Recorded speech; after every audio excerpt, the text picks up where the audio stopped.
आई, तू एवढा खर्च का करतेस? हे फक्त एक साधं वाक्य होतं, पण त्या दिवशी 60 वर्षांच्या सुधा देवींच्या मनात काहीतरी तुटलं होतं.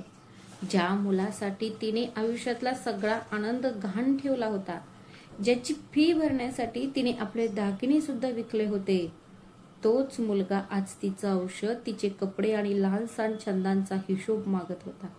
त्या रात्री सुधा देवीने गुपचूप आपले कपाट उघडले, जुन्या फायली बाहेर काढल्या आणि एक असा निर्णय घेतला ज्यामुळे घरातील सर्वांची झोप उडाली. जेव्हा मुलगा सकाळी उठला तेव्हा त्याची आई स्वयंपाकघरात नव्हती, पण जेवणाच्या टेबलावरचे छोटेसे पाकिट संपूर्ण कुटुंबाचे आयुष्य बदलून टाकणार होते. एका आईने स्वतःच्याच घरात आत्महत्या का केली असं तुम्हाला वाटलं का? त्या पत्रात असं काय लिहिलं होतं की ते वाचून मुलाचे हात थरथरले? जाणून घेण्यासाठी ऐका. एका आईच्या मौनाची, त्यागाची आणि भग्न हृदयाची कहाणी. सुधा देवी रोजच्या प्रमाणे त्या सकाळी सर्वात आधी उठल्या. थंडीचा सौम्य गारवा होता, पण तिने तक्रार न करता स्वयंपाकघराचा दरवाजा उघडला. तिने स्टोव्हवर चहा ठेवला, मग हळूहळू पीठ मळायला सुरुवात केली.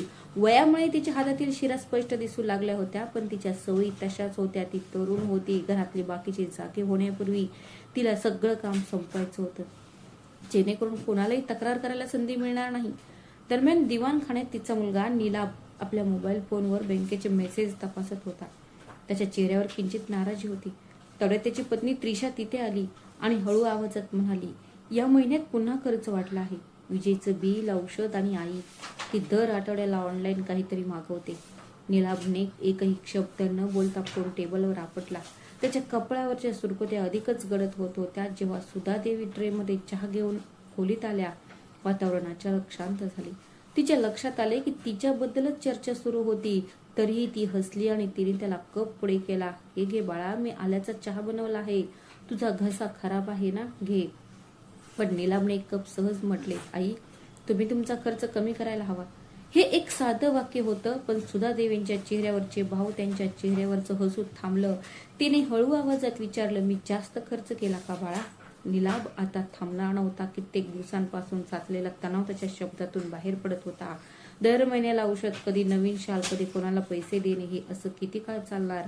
घर चालवणं सोपं नाही. सुधा देवी क्षणभर शांत राहिला. त्यांना गेल्या आठवड्यात खरेदी केलेल्या शालीची आठवण झाली. ती स्वतःसाठी नव्हती, तर शेजारच्या वृद्ध कमला काकींसाठी होती. थंडीने कुडकुडणाऱ्या त्या बाईंना पाहून त्यांचं मन द्रवलं, पण त्याला स्पष्टीकरण देण्याची गरज वाटली नाही. त्या फक्त हळूच आवाजात म्हणाल्या, ठीक आहे बाळा, मी भविष्यात काळजी घेईन. त्याच वेळी त्रिशा पुढे म्हणाली, आई, आम्ही भविष्यासाठी बचतही करत आहोत. प्रत्येक गोष्ट विचारपूर्वक केली पाहिजे. हे ऐकून सुद्धा देवींनी डोके हलवले, पण त्यांच्या मनात एक खोल वेदना घर करून बसली होती. जे घर त्यांनी आपले संपूर्ण तारुण्य खर्ची घालून उभारले होते, त्याच घरात आता त्यांना आपल्या खर्चाचा हिशोब द्यायचा होता. त्या दिवशी ती शांतपणे स्वयंपाक करत होती. स्वयंपाकघरात भांड्यांचा आवाज ऐकू येत होता, पण तिचा आवाज कुठेतरी हरवून गेला होता. दुपारी तिने तिचे जुने लोखंडी कपाट उघडले. आत एक पेटी होती, ज्यात काही तुटलेल्या लाल बांगड्या आणि जुने फोटो होते. तिने तो फोटो उचलला. त्यात शाळेच्या गणवेशात हसणारा छोटा नीलाभ दिसत होता. तिला तो दिवस आठवला. शाळेची फी भरण्यासाठी तिने आपल्या लग्नाच्या बांगड्या विकल्याचा तो प्रसंग तिला आठवला. जेव्हा सोनाराने त्या बांगड्या तोडल्या तेव्हा तिच्या डोळ्यात अश्रू दाटून आले होते. पण त्या संध्याकाळी नीलाभ आनंदाने म्हणाला होता, आई, मी मोठा झाल्यावर तुला खूप खुश ठेवीन. त्या निरागस आवाजाचा घुमाव आजही तिच्या कानात घुमतो. संध्याकाळी घरी पाहुणे येणार होते. त्रिशा तयार होत होती. सुधा देवींनी हळूहळू पकोडे तळायला सुरुवात केली. त्यांच्या हातावर गरम तेल पडले, पण तिने साधा आवाजही केला नाही. तेवढ्यात त्रिशाची बाहेरची मैत्रीण, तिचा आवाज आला, आंटी, तुम्ही अजूनही इतकी मेहनत करता का? त्रिशा हसून म्हणाली, ती काय करू शकते? तिला सवय झाली आहे. तिला स्वस्त बसायला माहीत नाही. सुधा देवींनी पहिल्यांदाच लक्षात आले की या घरात तिच्या कष्टाला आता प्रेम न मानता केवळ एक सवय मानली जात होते. त्या रात्री सगळे झोपायला गेले, पण तिला झोप लागली नाही. तिने आपल्या खोलीतला दिवा लावला, जुन्या फायली बाहेर काढल्या आणि ती बराच वेळ काहीतरी शोधत होती. मग अचानक तिची नजर एका कागदाच्या तुकड्यावर पडली. ती तिच्या पती शरद बाबू यांची शेवटची आठवण होती. त्यावर लिहिले होते, जर तुम्हाला घरात परकेपणा वाटत असेल तर स्वतःला कमी लेखू नका. सुधा देवी बराच वेळ त्या कागदांकडे एकटक पाहत राहिल्या. मग त्यांनी कपाट बंद केले आणि त्याच रात्री त्यांनी एक निर्णय घेतला. तिने असा निर्णय घेतला ज्याचा घरातील कोणीही विचार केला नव्हता. दुसऱ्या दिवशी सकाळी घर विचित्रपणे शांत होते. स्वयंपाकघरातून नेहमीसारखा चहाचा सुगंध दरवळत नव्हता. जेव्हा त्रिशाने डोळे उघडले तेव्हा तिने घड्याळाकडे पाहिले. सकाळचे 7 वाजले होते. ती घाबरून जागी झाली, कारण सुधादेवी कधीच इतक्या उशिरापर्यंत झोपत नसत. ती घाईघाईने स्वयंपाकघराकडे गेली, पण तिथे कोणीच नव्हते. गॅसच बंद होता आणि काल रात्रीची भांडी सिंकमध्येच तशीच होती. त्रिशाला पहिल्यांदाच जाणवलं की घरातली सकाळ सुधादेवींमुळे सुरू होते. तिने लगेच निलाबला हाक मारली. त्या दोघांनी संपूर्ण घर शोधले, पण सुधादेवी कुठेच दिसल्या नाहीत. तेवढ्यात निलाबची नजर जेवणाच्या टेबलावरच्या एका पांढऱ्या पाकिटावर पडली. त्यावर फक्त 2 शब्द लिहिले होते, माझ्या मुलांसाठी. निलाबचे हात अचानक जड झाले. त्याने पाकिट उघडले. आत एक छोटेसे पत्र होते. सुधादेवींचे अक्षर पूर्वीसारखे स्पष्ट नव्हते, पण प्रत्येक शब्दाने हृदयाला स्पर्श केला. बाळा, काल पहिल्यांदाच मला या घरात परक असल्यासारखं वाटलं. मी एक ओझं बनले आहे. कदाचित माझा खर्च खरंच खूप जास्त आहे, म्हणून आजपासून मी तुला त्या ओझ्यातून मुक्त केलं आहे. काळजी करू नकोस, मी ठीक आहे. मला नेहमीच तुझं सुख हवं होतं आणि आजही हवं आहे. पत्र वाचताना निलापचा आवाज दाटून आला. त्रिशा तिथे पूर्णपणे स्तब्ध उभी होती. शेवटच्या ओळीने त्या दोघांनाही काळजाच्या अंतःकरणापासून हादरवून सोडले. एक आई जिने आपल्या मुलाची प्रत्येक गरज पूर्ण केली आहे. स्वतःसाठी 2 औषधं विकत घेण्याआधी तुम्ही 2दा विचार करायला नको. निलापने लगेच फोन लावला, पण खोलीत सुद्धा देवींचा मोबाईल पडलेला होता. आता त्यांच्या चेहऱ्यावर भीती स्पष्ट दिसत होती. पहिल्यांदाच त्याला जाणवलं की काल तो फक्त काही शब्द बोलला नव्हता, त्याने आपल्या आईला दुखावलं होतं. ते दोघे दिवसभर तिला शोधत होते. त्यांनी नातेवाईकांना फोन केला, त्यांनी मंदिरात विचारले, शेजाऱ्यांशी बोलला, पण काहीच बातमी मिळाली नाही. संध्याकाळपर्यंत निलापचा चेहरा थकवा आणि पश्चातापाने भरला होता. त्याच्या मनात एकच विचार पुन्हा पुन्हा येत होता. शहराच्या दुसऱ्या टोकाला सुधादेवी एका वृद्धाश्रमातील लहानशा खोलीत बसल्या होत्या. त्या खोलीत फक्त एक खाट, एक खुर्ची आणि एक लहानशी खिडकी होती. त्यांनी आपल्या बॅगेतून नवऱ्याचा एक फोटो काढला आणि हळू आवाजात म्हणाली, शरदजी, बहुतेक मी आता खरंच थकले आहे. वृद्धाश्रमाच्या संचालिका सिस्टर मीरा त्यांच्याकडे आल्या. त्यांनी प्रेमाने विचारले, तुम्हाला काही खायला आवडेल का? सुधादेवी तिने हसण्याचा प्रयत्न केला. मला भूक नाहीये ताई, फक्त थोडं जड वाटते. मीराने तिचा हात घट्ट धरला आणि म्हणाली, इथे येणाऱ्या प्रत्येक व्यक्तीची कहाणी वेगळी असते, पण वेदना जवळपास सारखीच असते. हे अगदी खरं आहे. सुधादेवी रात्री खिडकीजवळ बसून बाहेर पाहत होत्या. लोक रस्त्यावरून आपापल्या घरी परतत होते. लहानपणी शाळेतून परतणाऱ्या निलापची त्यांना अचानक आठवण झाली. परत आल्यावर तो सर्वात आधी त्यांना शोधायचा. आई बघ, मला आज एक स्टार मिळाला. तो आनंदाने ओरडायचा. तिचे डोळे पाण्याने भरले. तिने स्वतःला विचारले, मुले खरंच मोठी होऊन स्टार बनतात का? ते बदलतात का, की काळ हळूहळू नात्यांमधली ऊब काढून टाकतो? दरम्यान निलाब आपल्या खोलीत बसून आईचे जुने फोटो पाहत होता. एका फोटोमध्ये सुधादेवी शिलाई मशीनवर बसलेल्या दिसत होत्या. कॉलेजची फी भरण्यासाठी आपली आई रात्रभर काम करायची हे त्यांना आठवले. तेव्हा आपण किती दमलो असू हे त्यांनी कधीच विचारले नव्हते. आता मात्र तिचं प्रत्येक बोलणं विषारी वाटत होतं. त्रिशा सुद्धा गप्प होती. पहिल्यांदाच तिला जाणवलं की घरातला सर्वात स्वस्त आणि दुर्लक्षित भाग हीच ती व्यक्ती होती जिने त्या घराला आपलं घर बनवलं होतं. पण त्यांना हे माहीत नव्हते की सुधादेवी केवळ घर सोडून गेल्या नव्हत्या, तर त्या घरातील आशीर्वाद, शांती आणि नातींची उभी आपल्यासोबत घेऊन गेल्या होत्या. तिसऱ्या दिवशी घर ओसाडच होते. स्वयंपाकघरात अजूनही तीच भांडी होती जी सुधादेवी रोज रात्री झोपण्यापूर्वी घासून पुसून चकचकीत करायच्या. त्रिशाने प्रयत्न केला होता. ती सर्व काही सांभाळण्याचा प्रयत्न करत होती, पण घर तिच्या हातून निष्ठत आहे असे तिला वाटत होते. डाळ करपली होती. वॉशिंग मशीन मधील कपड्यांना दुर्गंध येत होता आणि संपूर्ण घरात एक विचित्र अस्वस्थता पसरली होती.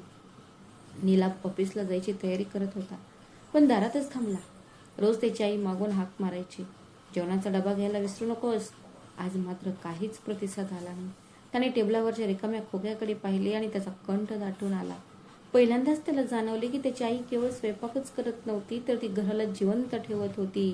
त्याला ऑफिसमध्ये काम करण्याची इच्छा नव्हती. त्याचे डोळे कम्प्युटरच्या स्क्रीनवर खेळले होते, पण त्याचे मन सारखे त्याच्या आईच्या चेहऱ्याकडे जात होते. तेवढ्यात त्याच्या मोबाईलवर बँकेकडून एक मेसेज आला. त्याने नुकतेच त्याचे खाते तपासले आणि त्याचे डोळे अचानक विस्फारले. दर महिन्याला त्याच्या खात्यात जमा होणारी थोडी रक्कम यावेळी आली नव्हती. त्याला आठवले की गेल्या काही वर्षांपासून त्याची आई तिच्या शिलाईचे आणि पेन्शनचे पैसे गुपचूप घर खर्चासाठी देत असे. कधी ते विजेचे बिल भरायचे, तर कधी किराणा सामान मागवायची. पण तिने कधीच कृतज्ञता दाखवली नाही. तो तो त्यांना खरंच समजत राहिला. संध्याकाळी जेव्हा तो घरी परतला तेव्हा त्रिशा सोफ्यावर बसून रडत होती. आज दूधवाला पैसे मागत होता. मी त्याला नंतर देईन असं म्हणाले, पण त्याने जबरदस्तीने पैसे घेतले. नीलाभ गप्प राहिला. अचानक सगळं इतकं जड का वाटत आहे हे त्याला कळत नव्हतं. मग त्याची नजर कोपऱ्यातल्या शिलाई मशीनवर पडली. ते मशीन शांत होतं, पण जणू काही त्यात वर्षानुवर्षांच्या आठवणी दडलेल्या होत्या. कष्टाचे आवाज आता ऐकू येत होते. त्या रात्री नीलाभ त्याच्या आईच्या खोलीत गेला. कपाट अजूनही उघडेच होते. तो हळूच त्यातील वस्तू पाहू लागला. जुने कपडे, औषधांची चिठ्ठी, काही फोटो आणि त्याखाली एक छोटी डायरी. त्याने थरथरत्या हाताने ती डायरी उघडली. अगदी पहिल्याच पानावर लिहिले होते, आज नीलाभला त्याची पहिली नोकरी मिळाली. देवा, माझ्या मुलाचं आयुष्य सुकर कर.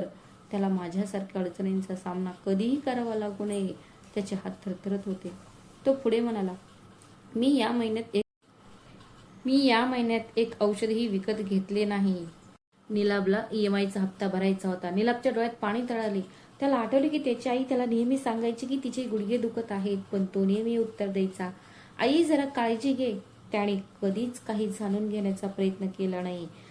त्याची आई स्वतःची काळजी घेऊ शकते की नाही हे त्यालाही माहीत नव्हते. दरम्यान वृद्धाश्रमात सुधा देवी हळूहळू तिथल्या लोकांमध्ये मिसळू लागल्या. प्रत्येक चेहऱ्यामागे एक अपूर्ण कहाणी होती. काहींना त्यांच्या मुलांनी सोडून दिले होते, तर काही जण त्यांच्या सुनेच्या रागाचे बळी ठरले होते. पण सर्वात दुःखद गोष्ट ही होती की सर्वांची मुले जिवंत होती, तरी ते एकटे होते. एके संध्याकाळी वृद्धाश्रमात राहणाऱ्या शांताबाई अचानक आजारी पडली. सगळे घाबरले, पण सुधादेवी लगेच तिच्या जवळ जाऊन बसल्या. त्यांनी तिला पाणी प्यायला दिले, तिच्या कपाळाला मालिश केली आणि रात्रभर तिच्या सोबत राहिल्या. मीरा बहन थोड्या अंतरावर उभी राहून तिच्यावर लक्ष ठेवून उभी होती. सकाळी ती म्हणाली, तुमचं मन खूप मोठं आहे सुधाजी. सुधादेवी किंचित हसल्या. आईचं मन कधीच लहान नसतं ताई, फक्त कधी कधी तिच्या स्वतःच्या मुलांना ते समजत नाही. दरम्यान नीलाभ आता त्याने आपल्या आईला सगळीकडे शोधले. मंदिरे, रुग्णालये, नातेवाईक, अगदी रेल्वे स्टेशनवरही. पांढरी साडी नेसलेल्या प्रत्येक वृद्धश्रीमध्ये त्याला आपली आई दिसू लागली. त्याच्या मनात भीती वाढत गेली. त्याला वाटू लागले की आपण आयुष्यातली सर्वात मोठी चूक केली आहे. त्या रात्री तो त्याच्या आईच्या खोलीत झोपला. मध्यरात्री त्याची नजर भिंतीवर टांगलेल्या एका जुन्या फोटोवर पडली. फोटोमध्ये लहानगा नीलाभ त्याच्या आईच्या मांडीवर होता. फोटोच्या मागे लिहिले होते, माझं सर्वस्व. त्या एका ओळीने त्याला काळजाला भिडवलं.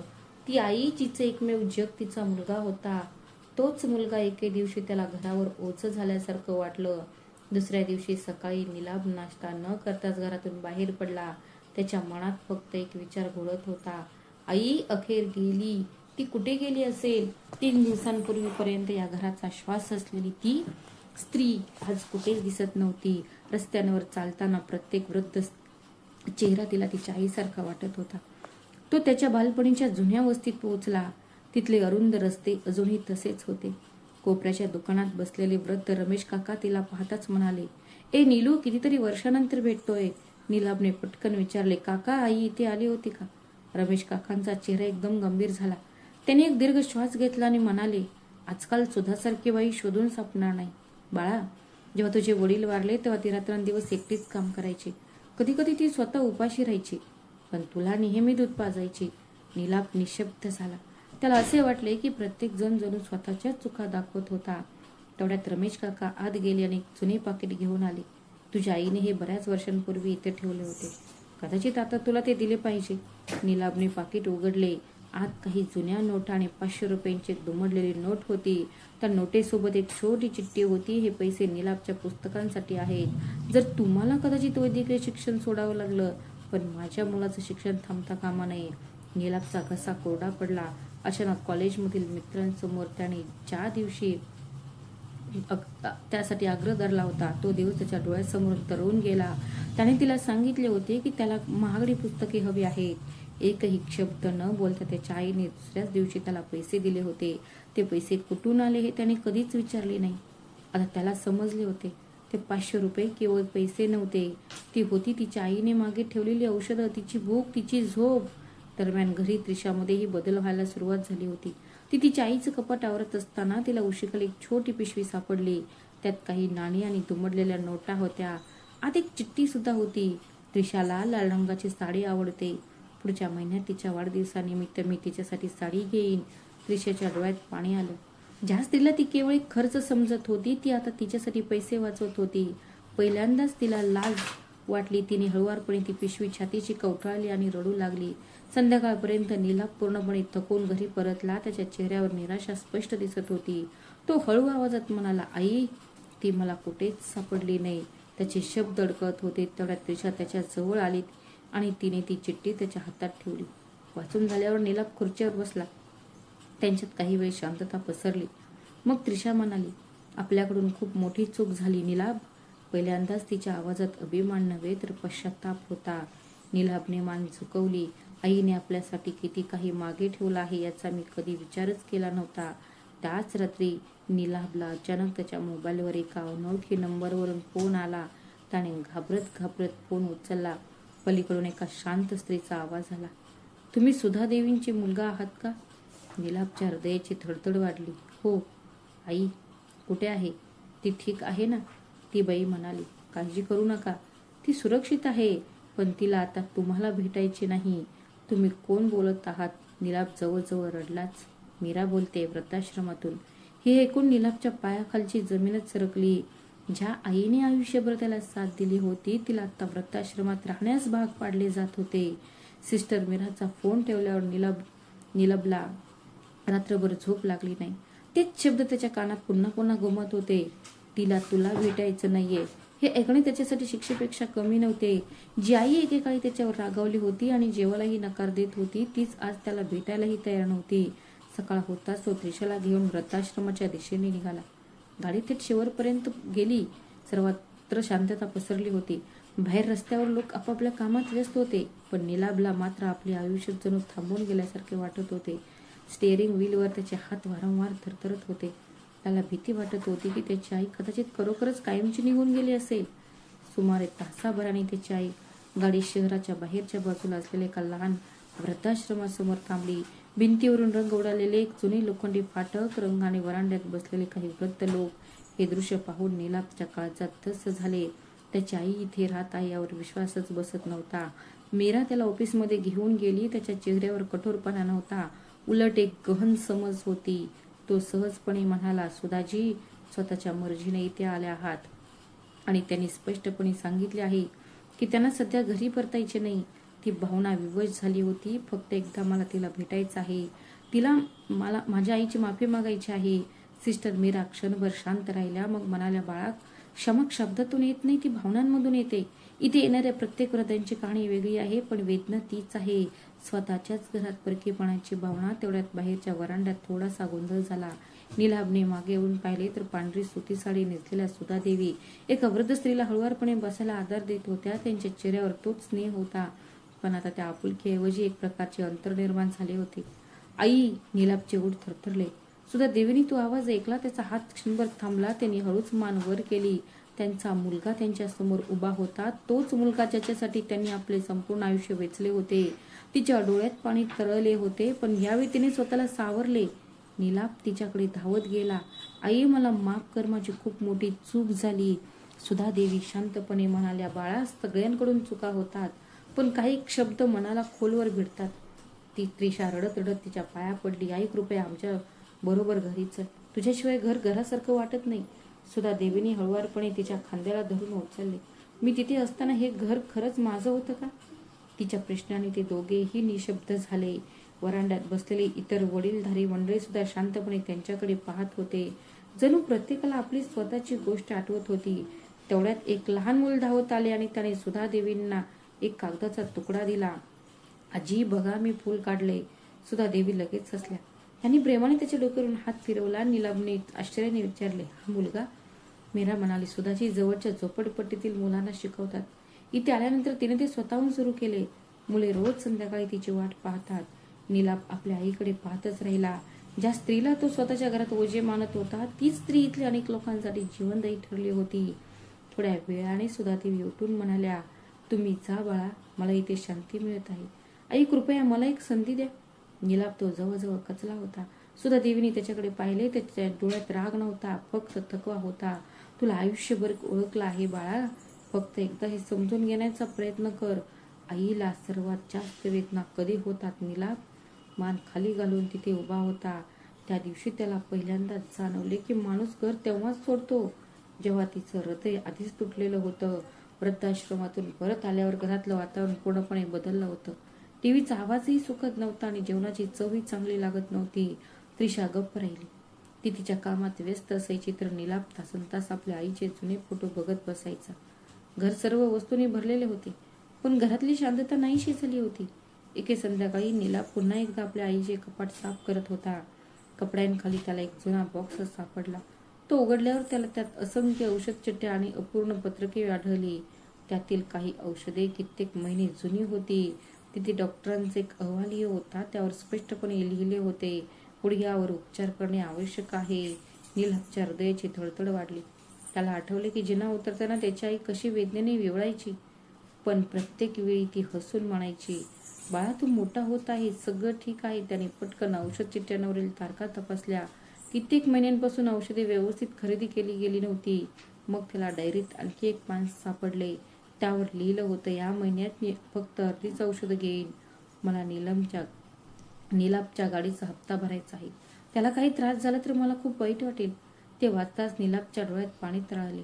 जणू कोणीतरी त्याच्या छातीवर दगड ठेवला आहे असे त्याला वाटले. ज्या आईने स्वतःच्या वेदनांना एक खर्च म्हणून दुर्लक्षित केले होते, त्याच आईला त्याने विचारले होते, तुम्ही एवढा खर्च का करता? तिथे वृद्धाश्रमात त्या दिवशी मुलांचा वर्ग सुरू होता. सुधादेवी लहान मुलांना गोष्टी सांगत होत्या. मुले त्यांचे प्रत्येक शब्द लक्षपूर्वक ऐकत होती. त्या मुलींपैकी एक गौरी अचानक ती म्हणाली, आजी तुम्हाला मुलं नाहीत का? हा प्रश्न ऐकून सुधादेवींचा आवाज क्षणभर थांबला. मग हलकेच हसून त्या म्हणाल्या, हो. तिच्या डोळ्यातील पाणी मीरा वहिनींपासून लपवता आले नाही. क्लास संपल्यावर मीरा वहिनी तिच्या बाजूला बसल्या आणि म्हणाल्या, तू तुझं दुःख हसण्यामागे लपवतेस. सुधा, देवी हळू आवाजात म्हणाल्या, जर एखादी आई आपल्या मुलांवर बद्दल तक्रार करू लागली तर या जगात प्रेमाला अर्थच काय उरेल? त्याच रात्री नीलाभने एक निर्णय घेतला.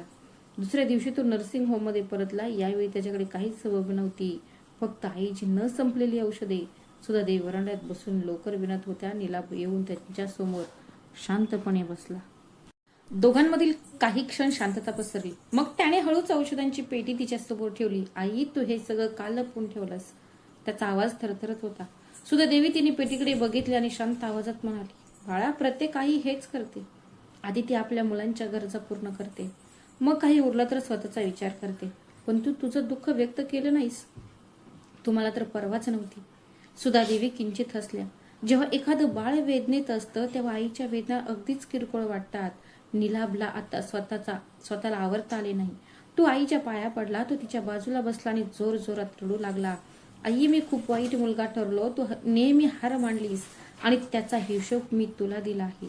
बाकीचे वडीलधारी वरांड्यात बसले होते. ते हे दृश्य शांतपणे पाहत होते. अनेकांच्या डोळ्यात पाणी आले होते. कदाचित त्यांना त्यांच्या स्वतःच्या मुलांची आठवण झाली असावी. सुधादेवीने थरथरता हात मुलाच्या डोक्यावर ठेवला.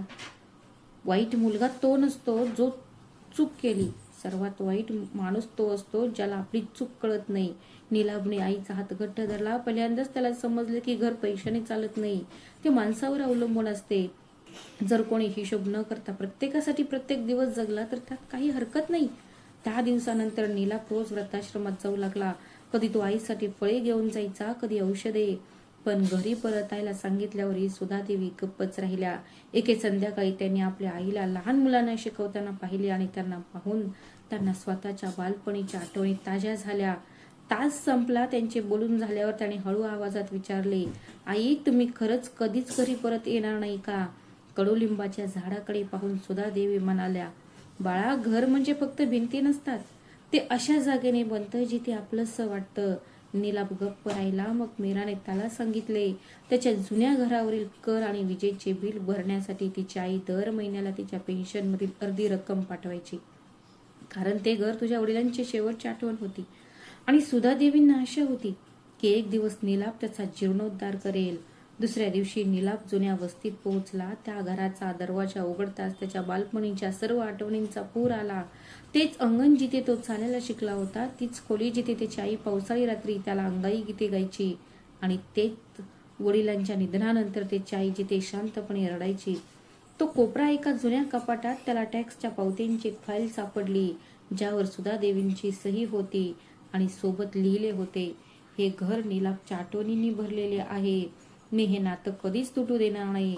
हे वाचून नीलाप जमिनीवर बसला आणि ढसाढसा रडू लागला. जे घर त्याला निरुपयोगी वाटत होते तेच त्याच्या आईसाठी त्या नात्याचा शेवटचा उरलेला आशेचा किरण होता.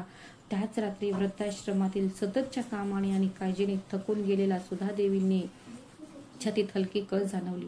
त्यांनी कोणालाही उठवले नाही. त्या फक्त खिडकीजवळ बसून काळोखाच्या आकाशाकडे पाहत राहिल्या. ते पाहू लागली. चिमुकल्या नीलपचा निरागस आवाज तिच्या डोळ्यात घुमला. आई, मी मोठी झाल्यावर तुला कधीच रडू देणार नाही. तिच्या डोळ्यात पाणी दाटून आले. तिने आकाशाकडे पाहिले आणि पुटपुटली, देवा, माझ्या मुलाला सुखी ठेव. त्याच्या हृदयात नात्यांचे महत्व जिवंत ठेव. त्याच क्षणी तिला हे माहीत नव्हते की त्यांचा मुलगा त्या जुन्या घरात बसून जोर जोरात रडत होता. त्याला पहिल्यांदाच आपल्या आईचं खरं रूप कळलं होतं. त्या जुन्या घरातून परत आल्यापासून नीला पूर्णपणे बदलला होता. आता त्याला सगळं काही कळत होतं. मला माझ्या आईचा त्याग दिसत होता. ऑफिसमध्ये बसल्यावर मला तिची अपूर्ण राहिलेली औषधं आठवत असत आणि घरी परतल्यावर रिकामं स्वयंपाकघर पाहून मनाला खूप वेदना होत असत. त्या रात्री पहिल्यांदाच मी त्रिशाशी मनमोकळेपणाने बोललो. तो म्हणाला, आम्ही आमच्या आईला कधीच माणूस मानलं नाही. आम्ही तिला फक्त एक जबाबदारी समजलो. त्रिशाच्या डोळ्यात पाणी आले आणि तिनेही कबूल केले की सुधादेवी खरा भार एकट्यानेच मोकाट्याने वाहत होत्या. तेव्हाच नीलाप त्याला आठवले की त्याच्या वडिलांची शेवटची आठवण असलेली त्याच्या आईची सोन्याची साखळी हरवली होती. दुसऱ्या दिवशी तो सोनाराच्या दुकानात गेला, जिथे त्या सोनाराने त्याला सांगितले की काही महिन्यांपूर्वी सुधादेवी आल्या होत्या. मुलाच्या नोकरीतील अडचणींमुळे घराचा हप्ता भरण्यास उशीर होऊ नये म्हणून तिने आपली शेवटची सोन्याची साखळी विकली होती. हे ऐकून नीलापला खूप दुःख झाले. ती साखळी केवळ एक दागिना नव्हती, ती त्याच्या वडिलांची शेवटची आठवण होती आणि त्याच्या आईने ती आपल्या मुलासाठी ठेवली होती. सोनार म्हणाला की सुधादेवी जाताना ढसाढसा रडत होत्या, पण एकच गोष्ट पुन्हा पुन्हा सांगत होत्या, आपल्या मुलाला हे कळू नये याची तिला काळजी वाटत होती. नीलाप स्वतःला आवरू शकला नाही. ज्या आईने आपल्या मुलासाठी सर्वस्व विकले होते तिला त्याने आत्ताच एक निरुपयोगी व्यक्ती म्हटले होते. वृद्धाश्रमातील मुलांनी सुधादेवींसाठी एक छोटा कार्यक्रम आयोजित केला.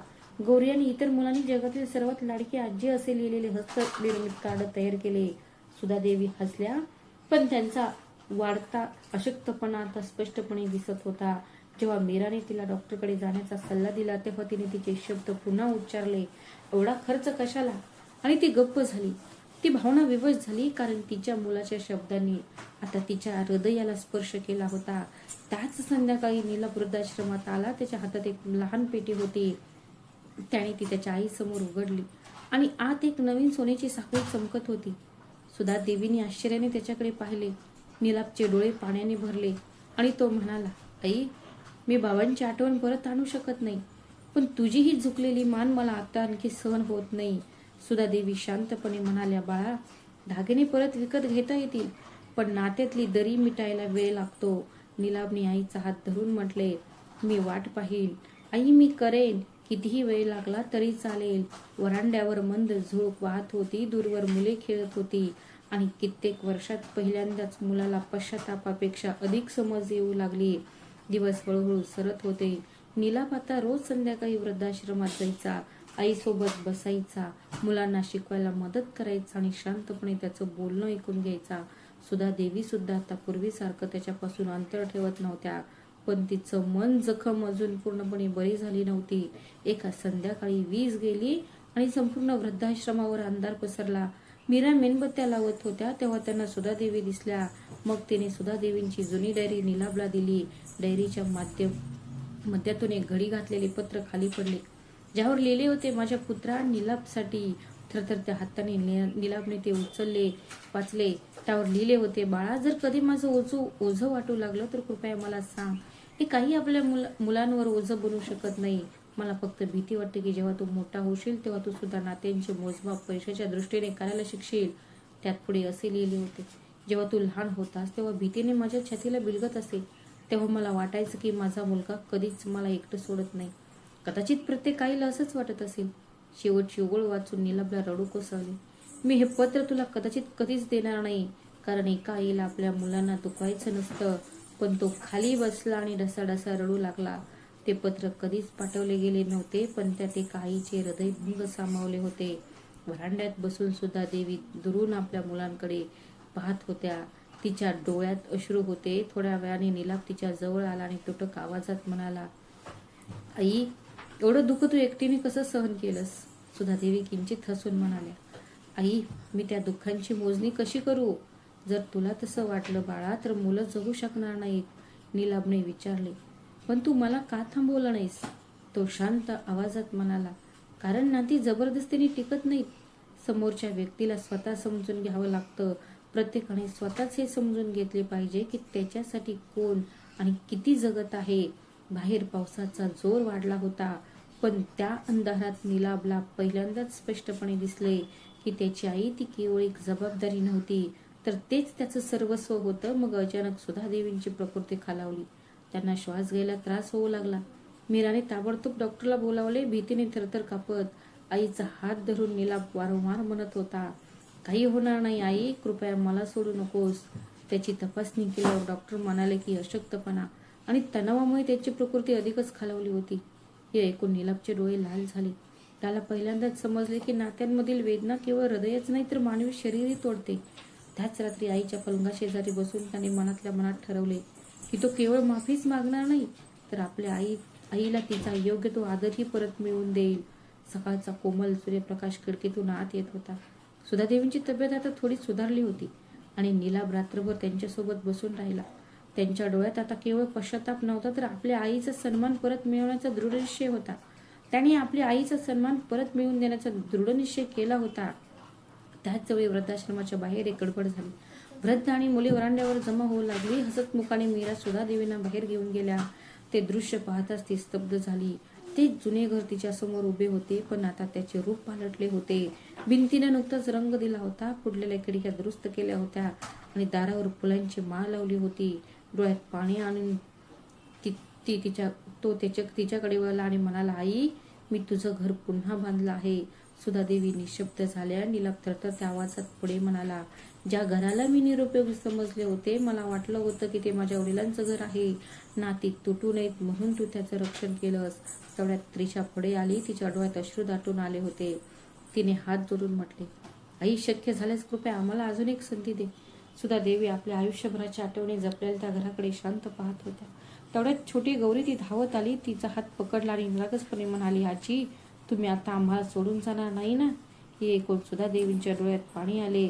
त्यांनी त्या लहान मुलीला मिठी मारली. मीराताई हसून म्हणाली, काही लोक घर बनवतात आणि काही लोक घराला कुटुंब बनवतात.